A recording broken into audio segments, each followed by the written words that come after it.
అందరం ప్రేమికుల దినోత్సవాన్ని ఫిబ్రవరి 14న జరుపుకుంటాం. అసలైన ప్రేమికుల దినోత్సవం నాకు తెలిసినంత వరకు అది రాధాష్టమి రోజున. తనకు దక్కడు అని తెలిసిన శ్రీకృష్ణుడిని ప్రాణానికంటే ఎక్కువగా ప్రేమించింది. ఇది గదా అసలైన ప్రేమ. శ్రీకృష్ణ లీలలు ఎపిసోడ్ 4.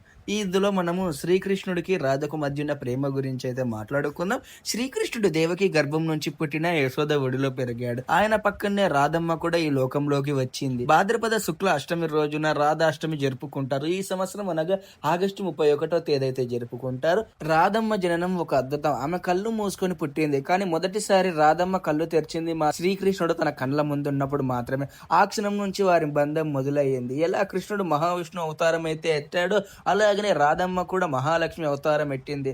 ఆమె కృష్ణుడి హృదయనీ శక్తి, ఆయన ఆనంద స్వరూపిణి. అందుకే వీరిద్దరి ప్రేమ అనేది మానవ ప్రేమ కాదు, దివ్య సత్యం.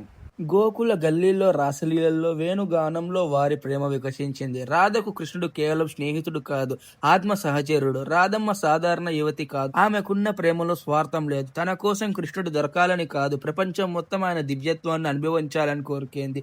రాధకు ముందే తెలుసు కృష్ణుడు తన వాడు కాదని, తనతో పెళ్లి జరగదని. అయినా ఒక్కసారికి వెనుకడుగు వేయలేదు.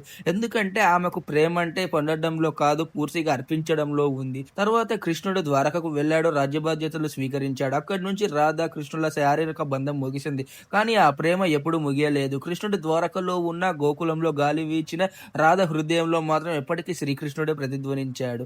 ఇందుకే ఈ బంధం శారీరపు కాదు, ఆత్మకు శాశ్వత బంధం. రాధమ్మను అర్థం చేసుకునేవాడు ప్రేమను అర్థం చేసుకోగలడు. అందుకే రాధాకృష్ణుల బంధం నిజమైన ప్రేమకు చిహ్నం. ఇటువంటి మరిన్ని శ్రీకృష్ణ లీలలు ఎపిసోడ్స్ కోసం అయితే తప్పకుండా నడింపల్లి చిన్ని కృష్ణ ఇన్స్టాగ్రామ్ పేజ్ ని ఫాలో అవ్వండి.